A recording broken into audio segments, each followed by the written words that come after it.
بہت افسوس کی بات اور لمحہ فکریہ یہ ہے، ہمارے ہاں گھٹیا گندی سی ڈشز 20 روپے میں جگہ جگہ ملتی ہیں، اور بکس کی جگہ چند ایک، اور قیمتی بساط سے باہر۔ اب تو کراچی جیسے شہر میں لائبریری ڈھونڈنا بھوس کے ڈھیر سے سوئی ڈھونڈنا ہے۔ پرائیویٹ لائبریریوں تک تو عوام کی رسائی ہی نہیں۔ بہت دکھ ہوتا ہے۔ سراب تو بچے عمران سیریز اور فریدی حمید کو ہی نہیں پڑھتے، بلکہ وہ تو ان کے نام بھی نہیں جانتے ہوں گے۔ میں اور رجا میری دوست سر، آسٹریلیا میں رہتی ہے، اس کو فون کرنا ہے مجھے۔ ارے وہ جملہ ادھورا چھوڑ گھڑی کی جانب متوجہ ہوئی۔ سوری سر، میرا دیا ہوا ٹائم ہو گیا ہے سر، وہ شرمندہ سی ہوئی۔ اٹس اوکے ڈاکٹر اتباع، آپ ریلیکس ہو کر بات کریں۔ میں آپ سے صرف یہ کہنا چاہ رہا تھا کہ جتنی کتابیں آپ کے ہاتھ میں ہیں، یہ تمام کی تمام میری لائبریری ہے۔ میرا مطلب ہمارے ہسپتال میں میری ایک چھوٹی سی لائبریری ہے، وہاں یہ سب موجود ہیں اور آپ ان سے مستفید ہو سکتی ہیں۔ مجھے بہت خوشی ہوگی۔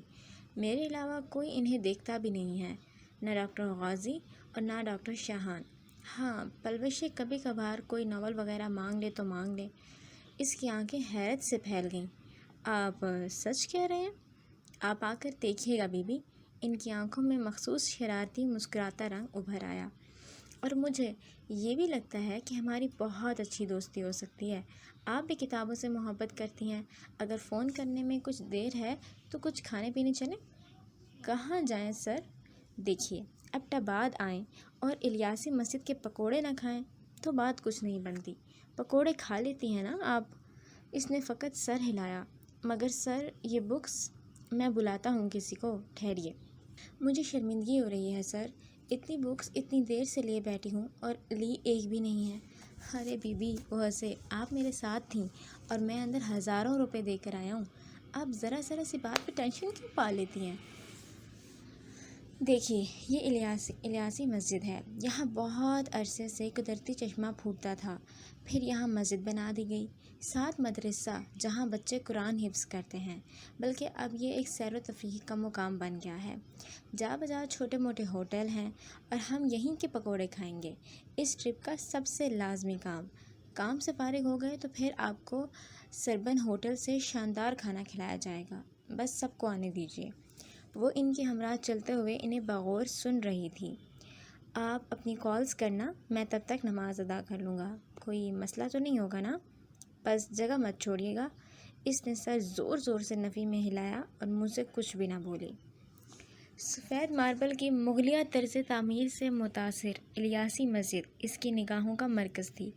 مسجد کے گنبد اور مینار دل میں عقیدت اور محبت پیدا کرتے تھے۔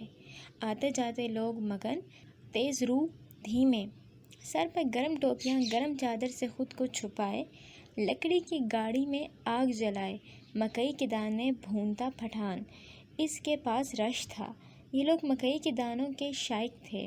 یہ آگ کی لپٹوں سے گرمائی سینکنے کے لیے نزدیک تھے۔ ایک اخبار والا اخبار کی سرخی زور سے پڑھتا بھاگتا جا رہا تھا، اور وہ ان سب ہجوم اور شور سے ذرا پرے پرسکون گوشہ چن کر آسٹریلیا رجا سے ہم کلام تھی۔ اس کے چہرے پر آسودگی تھی، مسرت اور جوش۔ اس کی آواز کبھی مدھم ہو جاتی اور کبھی وہ جوشیلے انداز میں فون کو ایک کان سے دوسرے کان پر منتقل کرتے سلسلہ جوڑے رکھتی۔ ایک ہاتھ سے فون تھامے دوسرے سے اپنے بیگ کی لیس سے کھیلتی وہ اس وقت اس اتباع سے بہت مختلف نظر آ رہی تھی جس کی آنکھوں میں خالی پن ہوتا تھا، جو اکثر بے حد اداس اور چپ چاپ نظر آتی تھی۔ خفا گیلا کرتی نگاہیں، انجان، بے یقین، کھوئی سی، خود سے ہم کلام۔ وہ ویسے ہی اپنی عمر سے کم دکھائی دیتی تھی، اور ڈاکٹر صاحبہ تو بالکل نہیں، مگر اس وقت بے ساختہ ہنستے ہوئے وہ کیلنڈری کالج گرل دکھائی دے رہی تھی۔ اپنے ابا کے بند موبائل پر بیل مار کے عاجز ڈاکٹر غازی انہیں تلاشتے مسجد تک آ گئے تھے۔ غالب گمان تھا کہ وہ نماز کی ادائیگی کے لیے اندر آئی ہوں، اس لیے فون بند ہوگا، مگر وہ ان کی مرید کہاں گئی؟ وہ ایک درخت کے تنے پر لٹکی دکھائی دے گئی۔ سکھ کا سانس لیتے وہ چائے لینے مڑے۔ بھوک اور تھکان، تام چینی کے نیلے رنگ کی چنک اور چھوٹی سی پیالیاں، ہاں، زندگی میں ٹھہراؤ آ گیا، زندگی پرسکون ندی کی طرح ہو گئی ہے۔ سبک خرامہ خرامہ، یار خون کی کشش بہت معنی رکھتی ہے۔ رات کو جب نرم گرم بستر میں چھپ کر آنکھیں مونتی ہوں تو سب کے چہرے چھم سے آگے آ جاتے ہیں۔ دکھ بس تب ہوتا ہے جب اچھے رویے دیکھ کر دل دکھاتے روپ یاد آ جاتے ہیں۔ ایک بار پھر مدھم ہو چکی تھی، لہجہ پزمرد اور انداز مایوس سا۔ نہیں رچا، اس نے تیزی سے صفائی دینے کے لیے منہ کھولا تھا۔ اب بھی کہیں پھنسوں تو فوراً سوچتی ہوں رچا ہوتی تو کیا کرتی۔ وہ ہنسی، پھر وہی کرتی ہوں۔ اس وقت بھی تمہارا بھیجا پنک کوٹ پہن رکھا ہے، پتہ نہیں اچھی لگ رہی ہوں یا نہیں۔ اس نے لاپرواہی سے ایک کنکر اٹھا کر دور پھینکا۔ ڈاکٹر غازی نے اسے سر تا پاؤں گہری نگاہ سے دیکھا اور اس کے قیاس کی دل و جان سے تائید کی۔ وہ بے حد پیاری اور منفرد لگ رہی تھی۔ پاگل ہو تم، میں کوئی پڑوسن کھیل رہی ہوں کہ جی آپا بوا چائے کی پتی ختم ہے دے دیں۔ وہ بھی ہنس رہی تھی۔ اور تمہارے مشورے کے مطابق منہ ٹیڑھا بھی کروں گی تو کیا کہوں، جی اپنا لیپ ٹاپ ادھار دے دیں، مجھے اپنی بھانجی دیکھنی ہے۔ واہ، ارے لو، خواہ مخواہ شوق کیوں نہیں، میں تو مری جا رہی ہوں۔ اس نے مونچھ دیکھا، اس نے تتلا کر گویا نادیدہ طور پر بلائیں لیں۔ لا لا لا سونا۔ ڈاکٹر غازی نے بہت مشکل سے اپنا قہقہ ضبط کیا۔ وہ مؤدب ویٹر کی طرح بیٹھے تھے۔ کب گفتگو کا خاتمہ ہو اور وہ چائے پئیں، مگر خاتمہ؟ ابھی تو شاید وقفہ بھی دور تھا۔ ڈاکٹر اتباع فاطمہ ارد گرد سے بیگانہ تھیں۔ ڈاکٹر غازی نے پیالی میں چائے انڈیلی اور بسد احترام ذرا سا آگے ہوا اپنا منہ دکھاتے ہوئے پیش کی۔ مصروفہ گفتگو نہ جانے کب سمیٹ تھیں، ٹھنڈے موسم میں ٹھنڈی چائے۔ اتباع کا سارا دھیان رجا کے جملوں کی جانب تھا۔ دھند اڑتی چائے کی پیالی اس کی نگاہوں سے دیکھ کر تھام لی۔ اب کس بات پر دل کھول کر ہنسا جا رہا تھا؟ اس بات سے قطعی بے فکر کہ ڈاکٹر غازی یک طرفہ گفتگو سے مستفید ہو چکے تھے اور ہو بھی رہے تھے۔ بڑی فرصت سے ساتھ ہی تو بیٹھے چائے حلق سے اتار رہے تھے، ساتھ ہی دل کو دھڑکا لگا۔ کنکر اچھال کر گفتگو بس محو اتباع صاحبہ نے اگر پیالی بھی اچھال دی تو؟ تم نے درست کہا تھا رجا، انسان کوئلہ نہیں ہوتا اور نہ ریت کی رڑکیں۔ انسان نمک سے بنا ہے، حل ہو جانا، ضم ہو جانا اس کی فطرت ہے۔ تمہیں پتہ ہے چینی ٹھنڈے پانی میں دیر سے گھلتی ہے اور گرم میں جلدی۔ یہاں بہت زیادہ ٹھنڈ ہے، دیر ہی سے صحیح مگر میں بھی گھل گئی۔ اس کا جملہ کس حد تک شریر ہو اور پھر کچھ خود اذیتی سے بھر گیا۔ تم یہ فلسفیانہ جملے بہت خوشی سے بھی کہہ سکتی تھیں کہ رجا میں خوش ہوں، مطمئن ہوں، زندگی کا مقصد ہے، کوئی ناقدری نہیں ہے، مگر تم کو بھی عادت ہو چکی ہے اپنے دکھوں کا ماتم ہر گزرتی سانس کے ساتھ کرنا، ہے نا؟ ایسا نہیں رجا، مگر میں ان سب کو بھول نہیں پاتی، رویوں کو، لوگوں کو، اپنے شہر کو اور اپنے گھر کو۔ میں انسانوں کو کیٹگرائز کیا جائے نا تو تم نوازی ہوئی مخلوق ہوگی، اور اگر احمقوں کو درے لگائے جائیں تو تیل میں بھیگے 150۔ تمہارے لیے ناشکروں کی فہرست تیار ہو تو 500 پکی ہیں۔ 6 سال کی فرمائش میں بھی شامل کر دوں؟ رجا کا موڈ واقعی خراب ہو گیا تھا۔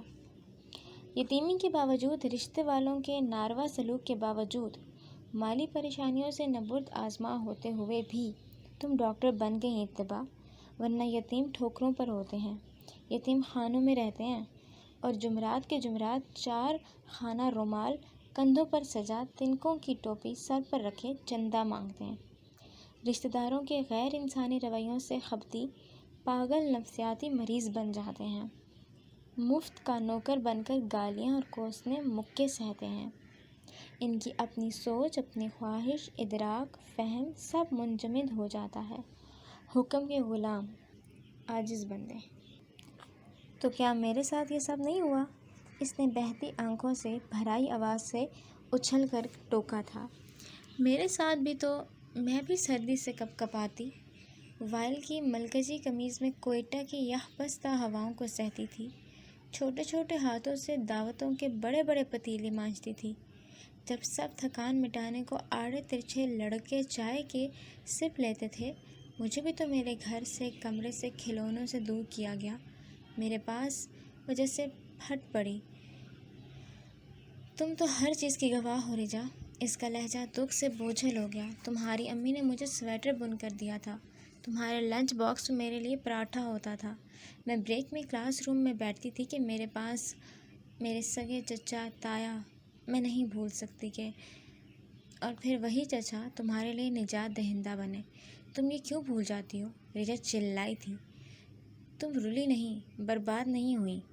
والدین کی موجودگی، عیش و آرام، توجہ، محبت، ہر شے حاصل ہونے والے بچے نکمے، نکھٹو نکلتے ہیں، ناکام، اچھے رزلٹ نہیں دیتے، اپنی تربیت پر حرف لگاتے ہیں، بدنامی اور ذلت کا موجب بن جاتے ہیں۔ مگر تم، اللہ نے کچھ چیزیں لے کر تمہیں کتنا نواز دیا۔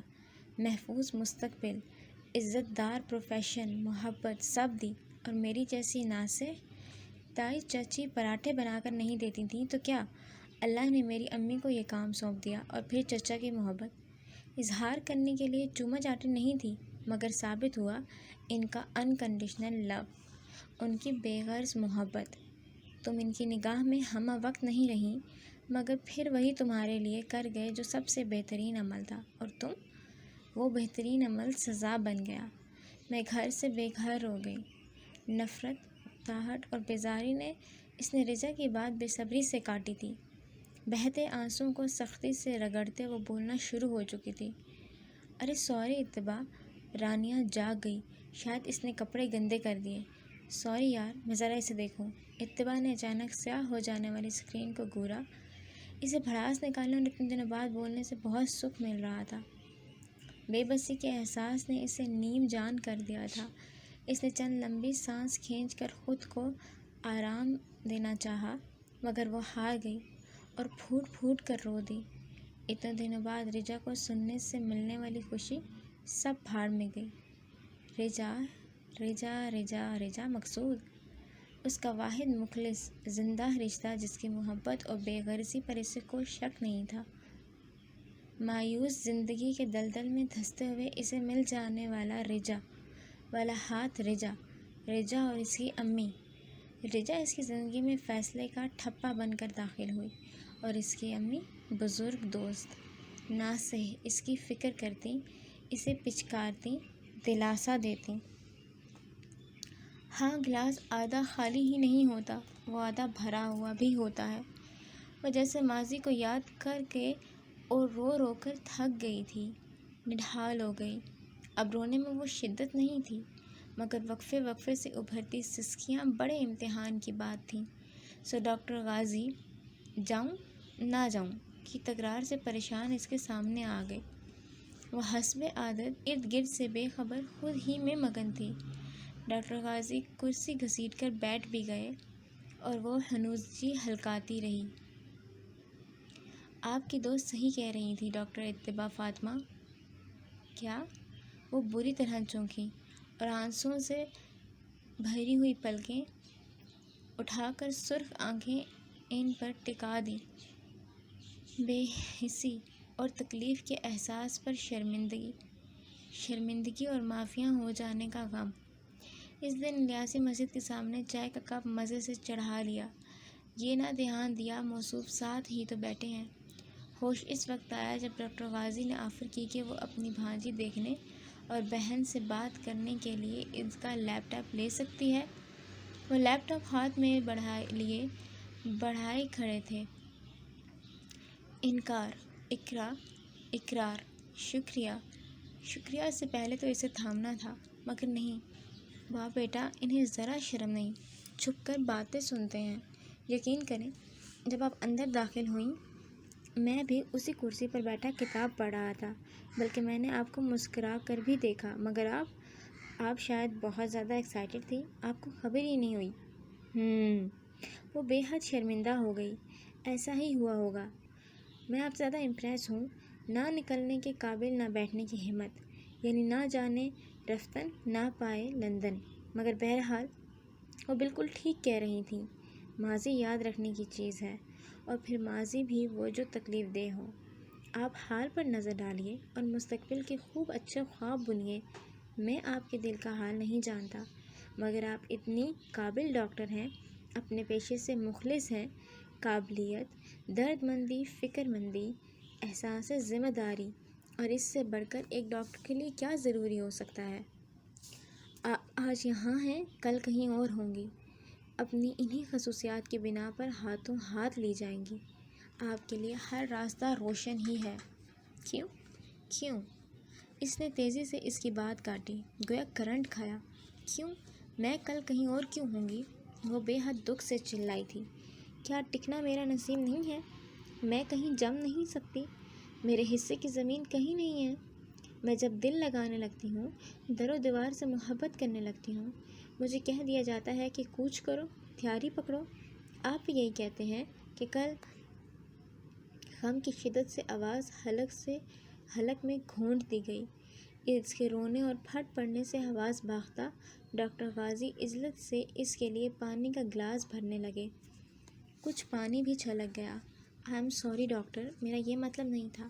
میں تو یہ کہہ رہا تھا کہ آپ کے لیے دنیا بہت روشن ہے، آپ اور ترقی کریں گی، مزید پڑھائی کریں گی۔ تجربہ، آپ کے تو راستے روشن ہیں، پلیز۔ اس نے گلاس بڑھایا۔ اتباع نے ڈبڈبائی سیاہ گھنی پلکوں والی سیاہ آنکھیں اٹھا کر انہیں دیکھا۔ شکوہ کناگ نگاہیں، پھر سر جھکا کر پانی کے گھونٹ اتارنے لگیں۔ آپ لوگ سچ کہہ رہے تھے، باڑہ کے کپڑے واقعی ہی بہت شاندار ہیں۔ اس نے ستائشی نگاہوں سے ڈاکٹر شاہان کو دیکھا۔ وہ ہلکے نیلے اور براؤن گرم نئے سلے سوٹ میں بے حد پیاری لگ رہی تھی۔ تم نے اس دن انٹرسٹ ہی نہیں لیا، ورنہ چلتی میرے ساتھ تو پھر اب چلتے ہیں کسی روز، اس نے کہا۔ بھول جاؤ کسی روز کو، نومبر کا آغاز ہے اور ڈاکٹر عثمان غنی، یہ جو ہم اس دن پورا دن ایبٹ آباد کے چپے چپے میں گھومے ہیں، ہم نے دراصل سردیوں کا اسٹاک اکٹھا کیا ہے۔ خوراک، راشن، ادویات، کپڑے اور ہر وہ چیز جس کی ضرورت یہاں ہسپتال میں سردیوں میں پڑے گی۔ شدید سردی اور اگر برف باری ہو جائے تو جان جو ہے نا وہ پاؤں میں پانی کی طرح جم جاتا ہے، اور گاڑیوں میں پیٹرول، اور سب سے بڑھ کر راستے بند ہو جاتے ہیں۔ ڈھیر اس دن خریدا گیا ہے، ایک چھوٹی لسٹ ابھی اور تیار کر لی گئی ہے، اور وہ بھی اسی ہفتے نپٹا دی جائے گی۔ جیسے جانور پرندے سردیوں کی تیاری کرتے ہیں، خوراک ذخیرہ کرتے ہیں، اور بعض اپنی اپنی کمین نگاہوں میں 6 ماہ کے لیے غائب ہو جاتے ہیں، ہم بھی مانو یوں ہی کرتے ہیں۔ بس یہ کہ انسان ہے تو خوراک کے علاوہ 100 اور لوازمات بھی ہیں۔ ڈاکٹر صاحب نے تو دوائیوں کا بہت بڑا اسٹاک اکٹھا کر لیا، کبھی بھی ضرورت پڑ سکتی ہے۔ ہم تو اب مارچ ہی کے بعد نکلیں گے، بہار کے ساتھ۔ اگر تمہیں جلدی ہے تو معلوم کر لو، ایک چکر اور لگا لیتے ہیں۔ ڈاکٹر شاہان نے اسے طویل تفصیل سے آگاہ کیا۔ میں نے تمہارے لیے بھی کچھ چیزیں لی تھیں، سوٹ، شال اور ایک ٹوپا۔ 3 روز سے مسلسل کیس آتے رہے، آج ہی تو شاپنگ بیگز کھلے ہیں۔ پلوشی ڈاکٹر صاحب کو ان کا بیگ دو۔ مگر اس کی کیا ضرورت تھی؟ اس نے حیرانی سے پوچھا۔ لو، کیوں؟ ضرورت کی کیا بات ہے؟ تم صرف کہو پسند آیا کہ نہیں۔ اتباع جھیپی سی کھڑی رہی۔ پلوشا ہی نے بیگ پلٹا۔ مہندی اور گاجری رنگ کا گرم سوٹ بے حد خوبصورت تھا، ٹوپا بہت ملائم چیتا پرنٹ، جبکہ شال سیاہ تھی۔ مگر میں یہ رکھ لیتی ہوں۔ اس نے سوٹ اور ٹوپا اٹھا لیا۔ میرے پاس آلریڈی 2 بلیک شالز ہیں۔ ارے تو کوئی بات نہیں پلوشا، وہ سفید شاپر دو، اتباع دوسری شال لے لیں گی۔ پلوشا نے شاپر بیڈ پر پلٹ دیا۔ یہ میں نے اپنے گھر والوں کے لیے خریدی ہیں، میرے بھانجے آتے ہیں برف باری دیکھنے تو لے جائیں گے، کوئی مسئلہ نہیں۔ ڈاکٹر شاہان نے اسے ہمت دلائی۔ رنگ ہی رنگ، مشکل مرحلہ، مگر اس نے یکدم ہاتھ بڑھا کر ایک شال اچک لی۔ گہرے نیلے رنگ پر سفید اور گلابی ریشم شیشے کا کام تھا۔ پسندیدگی نے چہرے پر مسکراہٹ دوڑا دی۔ وہ چھو کر اس کی ملامت کو محسوس کر رہی تھی۔ ڈاکٹر شاہان کے پھیکے پڑتے چہرے اور پلوشے کے چونکنے کو محسوس ہی نہ کر سکی۔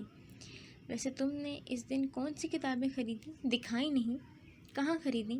خریدیں تو بہت سی تھیں، مگر وہ اپنی الماری کی جانب بڑھی اور 3 کتابیں ڈاکٹر شاہان کو تھمائیں۔ صرف 3 کتابیں؟ جبکہ تم تو اتنا شور کر رہی تھیں کہ بکس اور رسائل لینے ہیں، دنیا سے کٹ کر بیٹھنا ہے۔ ملی نہیں کیا کتابیں؟ ارے نہیں، کتابیں تو بہت ملی، نیو بکس بھی، مگر سر کہنے لگے کہ ان تین نیو بکس کو چھوڑ کر تمام کے تمام ان کی لائبریری میں ہیں ہی، میں وہاں سے لے کر پڑھ سکتی ہوں، بلکہ انہوں نے مجھے فاضل چابی بھی دی۔ پرسوں رجت سے بات کرنے میں لائبریری ہی میں تو تھی۔ ڈاکٹر غنی نے آپ کو بکس پڑھنے کا کہا؟ پلوشہ حیرت سے رک کر بولی، اور چابی بھی دی؟ اتباع نے حیرانی سے اس بات میں سر ہلایا اور وہ ان دونوں کے ہکتک چہرے کو دیکھ رہی تھی۔ بس اللہ جانے کون ایسی بے پرکی اڑا دیا کرتا ہے۔ آیوڈین والا نمک استعمال نہ کریں، خاندانی منصوبہ بندی کے لیے اس میں کچھ ملایا ہوتا ہے۔ پولیو کے قطرے نہ پلائے جائیں، یہ بھی آنے والی نسلوں کی بار آوری کو ختم کرنے کا قطرہ زہر ہے۔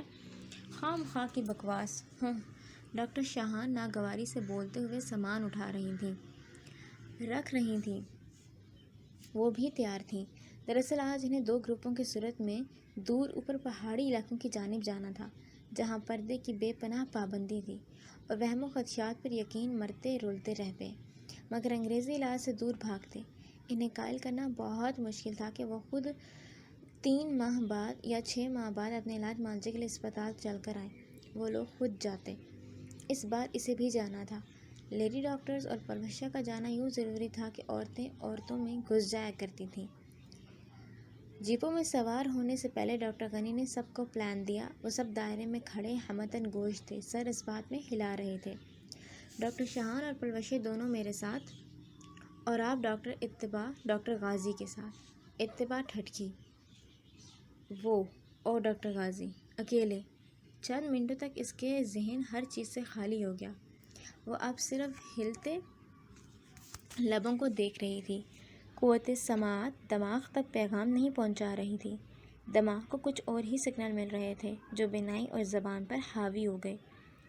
مہندی رنگ شلوار قمیض پر پشاوری ٹوپی پہنے ڈاکٹر غازی اور آتشی گلابی گرم سوٹ میں وہ۔ اسے سامنے کے منظر کی بجائے کچھ اور ہی نظر آ رہا تھا۔ اس نے سر کو جھٹکا۔ ڈاکٹر غازی کے ہمراہ وہ؟ نہیں، ماموں کے سالے کے ہمراہ وہ۔ ہاں، ایسا ہی منظر تھا۔ وہ کراچی بدر ہونے کے بعد لاہور چلی آئی تھی۔ لاہور ماموں کے گھر وہ مرحومہ ماں کے بھائی تھے۔ اسے ان سے خوشبو آئی، ممتا کی، خلوص کی، محبت کی۔ وہ ددھیال سے بہت محبت کرتی۔ جب اسے وہاں سے نکل جانے کا کہا گیا تب اس کے پاس دوسرا ٹھکانہ کون سا تھا بھلا؟ ہاں، وہ مالی طور پر مضبوط ہو چکی تھی، مگر پیسہ ہر مسئلے کا حل ہوتے ہوئے بھی بعض جگہ بیکار ہوتا ہے۔ وہ کہاں جائے گی؟ وہ کہاں جائے یا اللہ؟ اور پھر ماموں نہ جانے کیسے آ گئے اور لمحوں میں فیصلہ ہو گیا اور ان کے ساتھ جائے گی۔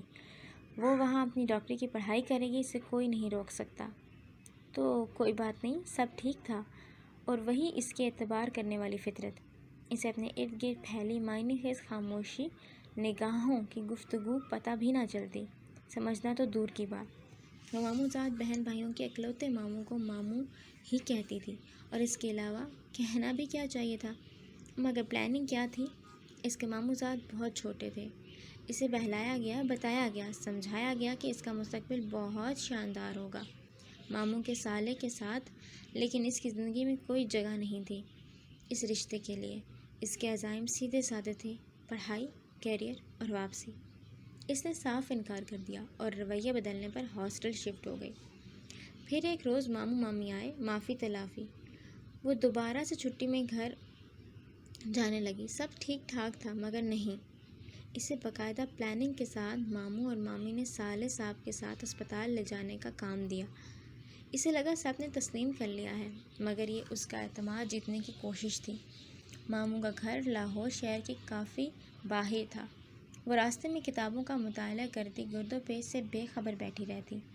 گاڑی کا ویرانے میں رکنا۔ سالے صاحب نے بہت دیر تک بونٹ اٹھا کر درستگی کی کوشش کی، پھر جیسے جھک کر پچھلی نشست پر نیم دراز ہو گیا اور آگے سے اتر آئی۔ آپ ایسے کیسے لیٹ گئے ہیں چھوٹے ماموں؟ اندھیرا بڑھ رہا ہے اور اتنی سنسان سڑک، پلیز کوشش کریں نا۔ وہ پچھلی نشست پر اس کے پیروں کے سامنے آ کھڑی ہوئی۔ کوشش ہی تو کر رہا ہوں 1 سال سے۔ وہ آنکھوں پر رکھے ہاتھ کو اٹھاتے ہوئے عجیب سا مسکرایا۔ جی، اب تو عمل کا وقت ہے۔ اس نے یکدم ذرا سا اٹھ کر اس کا ہاتھ تھام کر اسے کھینچا۔ وہ دھڑم سے اس کے اوپر آ گری اور جکڑی گئی اس کے پرہوس شکنجے میں۔ کیا کر رہے ہیں؟ چھوٹے اتباع کا منہ اس کی گردن کے ساتھ چپکا ہوا تھا۔ بمشکل سر کو ذرا سا اٹھاتے ہوئے وہ پوری جان سے چلائی تھی۔ چلانے کی کوشش نہ کرنا، کوئی نہیں آئے گا۔ اس نے اس کو ذرا سا ڈھیلا کرتے ہوئے اس کے بال سہلائے تھے۔ مجھے چھوڑ دیں، وہ حلق کے بل چلائی مگر ناکامی کا سامنا ہوا۔ وہ بری طرح جکڑی جا رہی تھی، وہ بری طرح مچلی جا رہی تھی۔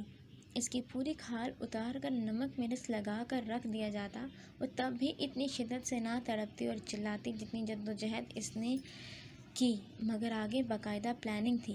وہ دبلی پتلی، انجان، بے خبر، وہ گھاک تنومند، زور آور اور سب سے بڑھ کر بدنیت ہوسکار، ہر شے اس کے لیے سازگار، مگر نہیں۔ اتباع کا منہ اس کے شانے کی جانب دبا ہوا تھا اور اس کا سانس گھٹا ہوا تھا، مگر ذہن و دل میں کوئی گھٹن نہیں تھی۔ اس نے گردن کے نرم گوشے میں اپنے دانت پورے جسم کی طاقت کے ساتھ گاڑ دیے۔ بوٹی یقیناً اس کے دانتوں میں دب گئی تھی، مگر اگلے ہی پل وہ آزاد تھی۔ اس نے پوری طاقت سے دروازہ بند کر کے پنڈلی کی ہڈیوں پر شدید چوٹ پہنچائی تھی اور اندھا دھند بھاگ رہی تھی۔ ایک جوتا نکلا، پھر دوسرا، پھر دوپٹہ، پھر بال کھل گئے۔ اس کے پیروں میں چبھنے والے پتھروں، کانٹوں سے نکلنے والا خون راستوں پر نشان چھوڑ رہا تھا۔ وہ بچ گئی تھی، اس نے اپنی عزت بچا لی تھی۔ اس نے منافق چہرے کو پہچان لیا تھا۔ وہ زندگی میں دوبارہ کبھی کسی کا اعتبار نہیں کرے گی۔ ہر شخص کے اندر کیا چلتا ہے نہیں پہچانا جا سکتا۔ وہ بری طرح کھوئی ہوئی تھی۔ اس کے چہرے پر زلزلے کے تاثرات تھے۔ آپ کہاں ہیں ڈاکٹر اتباع؟ ڈاکٹر غازی نے اس کے چہرے کے سامنے ہاتھ لہرایا۔ ہاں، نہیں۔ کیا نہیں؟ میں آپ کے ساتھ نہیں جاؤں گی، وہ قطعیت سے نفی میں سر ہلاتے بولی اور کسی چھوٹے بچے کی طرح ڈاکٹر عثمان غنی کے قریب جا کھڑی ہوئی۔ میں آپ کے ساتھ جاؤں گی۔